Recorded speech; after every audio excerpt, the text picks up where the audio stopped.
미국 암호화폐 규제의 판도를 바꿀 역사적 법안이 등장했습니다. CLRT Act는 지난 10년간 지속되어 온 불명확한 규제 집행 관행을 종식시키고 디지털 자산 시장에 명확한 법적 프레임워크를 제공하는 획기적 입법입니다.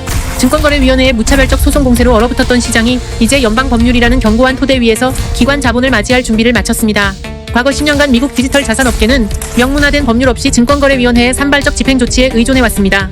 1930년대 제정된 낡은 증권법과 하위 테스트를 기반으로 SEC는 개별 기업들을 무차별 기소했고 기업들은 자사 토큰이 증권인지 상품인지조차 예측할 수 없었습니다.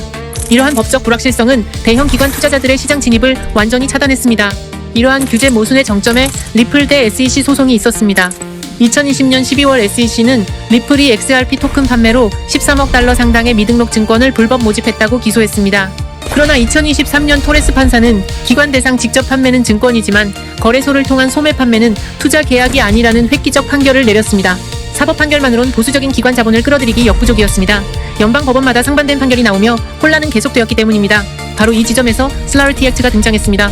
2025년 7월 17일 하원을 294대 134라는 압도적 초당적 지지로 통과한 이 법안은 디지털 자산을 세 범주로 분류하고 탈중앙화 정도에 따라 규제 관할을 명확히 구분합니다. CLRT Act의 핵심은 디지털 자산을 경제적 기능과 기술적 성숙도에 따라 세 범주로 명확히 구분한 것입니다. 투자계약 자산은 SEC 관할로 엄격한 증권법 적용을 받습니다. 성숙한 블록체인의 디지털 상품은 CFTC 관할로 경량화된 공시 의무만 부과됩니다. 허가된 결제용 스테이블 코인은 은행 감독국이 관할하며 준비금 완전 보유를 의무화합니다. 법안의 가장 혁신적 요소는 증권으로 시작한 자산이 네트워크 탈중앙화 진행에 따라 상품으로 전환될 수 있는 법적 경로를 연 것입니다. 성숙한 블록체인 시스템으로 인정받으려면 최소 12개월 이상 공개 운영, 단방향 통제권 부재, 발행자의 의결권, 20% 미만 보유, 그리고 자산 가치가 네트워크 기능과 내재적으로 연결되어야 합니다. 디지털 상품으로 분류되면 가혹한 증권법 공시 의무에서 해방됩니다. 무거운 S1 등록 서류 대신 탈중앙화 거버넌스 참여 내역, 소스코드 변경 사항, 보유 자산 수량 등 활동 기반의 경량 공시만 제공하면 됩니다.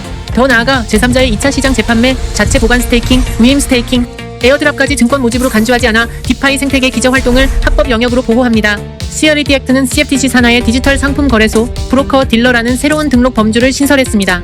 이들은 시장 감시, 이해상충 방지, 그리고 가장 중요하게는 고객 자산의 분리 보관 의무를 엄격히 준수해야 합니다. FTX 사태 같은 대규모 유용 스캔들 재발을 막기 위해 고객 디지털 자산과 거래소 고유 자산을 철저히 분리하도록 법으로 강제합니다. 하원 압도적 통과에도 불구하고 CLRT Act는 2026년 3월 현재 상원은행위원회에서 두 차례나 마크업 일정이 연기되며 교착 상태에 빠졌습니다. 이면엔 디지털 자산 생태계와 전통 은행 시스템 간의 거시경제적 자본 쟁탈전, 그리고 의회 내 정치적 우선순위 변동이 복잡하게 얽혀 있습니다. 특히 스테이블코인 이자 지급 허용 여부를 둘러싼 은행업계의 치열한 로비가 법안의 발목을 잡고 있습니다. 법안의 핵심 쟁점은 결제용 스테이블코인 보유자에 대한 이자 및 보상 지급 허용 여부입니다. 미국은행협회는 암호화폐 중개업자들이 자유롭게 이자를 지급할 경우 약 1조 3천억 달러의 자금이 전통은행에서 디지털 자산 생태계로 이탈하여 실물 경제 유동성을 8,500억 달러 이상 축소시킬 것으로 추산했습니다. 이들은 이를 느린 뱅크런으로 규정하며 어떠한 형태의 스테이블코인 수익률도 원천 금지할 것을 강력 로비하고 있습니다. 백악관은 2026년 3월 1일 데드라인을 설정하고 유휴 잔액 이자는 금지하되 P2P 결제 등 제한적 활동에만 보상 허용하는 타협안을 제시했습니다. 코인베이스 등 주요 암호화폐 기업들은 양보 의사를 밝혔으나 3월 5일 미국은행협회가 이를 공식 거부하며 협상은 최종 결렬되었습니다. 팀 스콧 상원은행위원회 위원장은 초당적 지지 기반이 흔들리자 불안정한 투표 대신 마크업 일정을 무기한 연기했습니다. 외제적 치명타는 행정부의 정치적 우선순위 급변이었습니다. 2026년 3월 8일 트럼프 대통령은 Save America Act가 원안대로 통과하기 전까지 어떠한 법안에도 서명하지 않겠다고 선언했습니다. 선거법 개정안을 제1순위로 격상시킨 겁니다. 이 법안은 디지털 자산과 무관하지만 대통령의 절대적 연계 선언으로 상원 입법 캘린더를 완전히 독점했습니다. 의회 정치적 진통에도 불구하고 시장 참여자들은 CLRT Act의 최종 통과를 기정사실화하며 그 파급 효과를 선반영하고 있습니다. 특히 SEC 소송을 성공적으로 방어한 리플과 XRP에게 이 법안은 생태계 패러다임을 바꿀 가장 결정적인 촉매제입니다. 판례법을 넘어 연방 법률이라는 철벽이 구축되는 순간 수조 달러 규모의 보수적 기관 자본이 XRP 생태계로 진입할 규제적 고속도로가 완전히 개통됩니다. 토레스 판사 판결로 XRP는 소매 시장에서 증권이 아니라는 사법적 면죄부를 얻었지만 글로벌 은행, 국부 펀드, 대형 자산 운용사의 트레저리 자금 유치엔 연방 법률이 필수적입니다. CRE 액트 통과 시 XRP는 12년 넘게 중단 없이 작동한 네트워크 역사와 탈중앙화된 지배 구조를 근거로 성숙한 블록체인 시스템 인증을 신속히 받을 수 있습니다. 리플은 단순히 입법을 기다리지 않고 2023년부터 약 30억 달러를 쏟아부어 커스터디와 프라임 브로커리지 자산을 인수하며 기관급 인프라를 내부화했습니다. 최근 통화감독청에 국가신탁은행 인가를 신청하여 조건부 승인을 획득했습니다. 이는 미국 50개 주 전역에서 단일 연방은행 규정을 적용받으며 기업 고객의 디지털 자산을 보관하고 결제를 처리할 수 있는 최고 수준 라이선스입니다. 리플은 연방준비제도에 마스터 계좌 개설을 공식 신청했습니다. 마스터 계좌를 보유하면 시중은행을 거치지 않고 연준의 패드와이어에 직접 연결되어 송금 지연과 중개 수수료를 극단적으로 절감할 수 있습니다.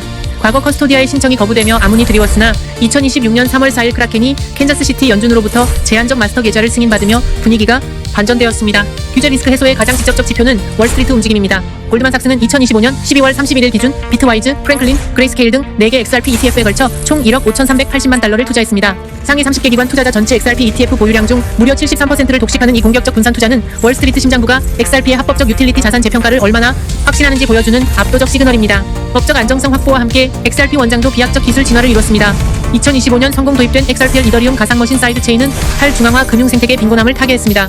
이더리움 기반 스마트 컨트랙트를 XRPL 생태계로 손쉽게 이식할 수 있게 되어 현재 90개 이상의 실물 자산 DAO 런치패드 프로젝트가 사이드체인의 온보딩에 메인넷의 강력한 보안성과 결합된 유동성을 누리고 있습니다. 기관 자본의 본격적 온체인 진입을 위해 다목적 토큰 MPT 표준이 메인넷에 도입되었습니다. 이더리움의 복잡한 스마트 컨트랙트와 달리 MPT는 컴플라이언스, 메타데이터 기록, 자산 통제 기능을 블록체인 프로토콜 레이어 1 수준에 직접 내장했습니다. 해킹이나 컨트랙트 버그 위험을 획기적으로 낮추어 금융기관들이 규제 요구사항을 완벽 충족하며 채권이나 머니마켓 펀드를 토큰화할 수 있는 가장 안전한 환경을 제공합니다. 글로벌 금융 메시징 표준 ISO 2002-11호의 전환은 처음부터 이 규격을 준수하도록 설계된 XRP의 가치를 극대화하고 있습니다. 여기에 지니어스 액트 요건을 충족하는 달러 패깅 스테이블 코인 RLUSD가 공식 출시되며 파괴적 시너지가 발생했습니다. 은행과 기관들은 시장 변동성이 개입되는 브릿지 통화 XRP와 가치가 고정된 결제 자산 RLUSD를 상황에 맞게 혼용할 수 있는 유연성을 확보했습니다. 현재 XRP 가격은 1.38달러로 2025년 전고점 3.66달러 대비 61% 하락한 상태입니다. 수많은 기관 채택 발표에도 가격이 억눌린 이유는 워싱턴 규제 통과 가능성과 거시경제 할인율을 반영하기 때문입니다. 베어 케이스는 CRE 액트 상원 통과가 무산되거나 2027년 이후 장기 계류될 경우로 가격은 현재 1달러에서 1.4달러 박스권에 갇힐 것으로 예상됩니다. 베이스 케이스는 2026년 중하순 CRE 액트가 극적 타협을 거쳐 통과되고 비트코인이 7만 달러대 지지선을 유지하며 현물 ETF 자금이 안정적으로 유입되는 시나리오입니다.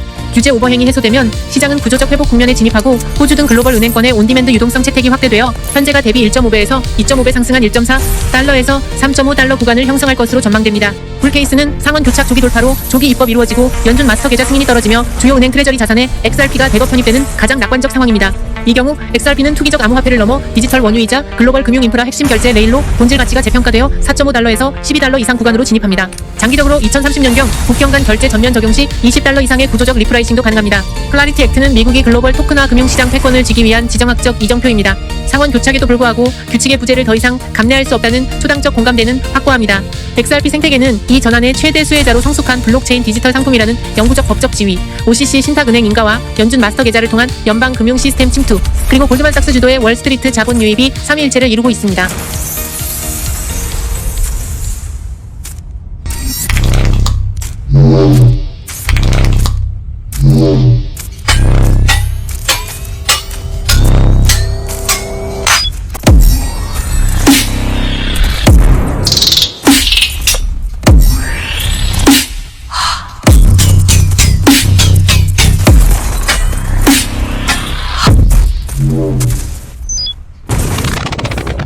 구독, 좋아요, 알람 설정 부탁드립니다.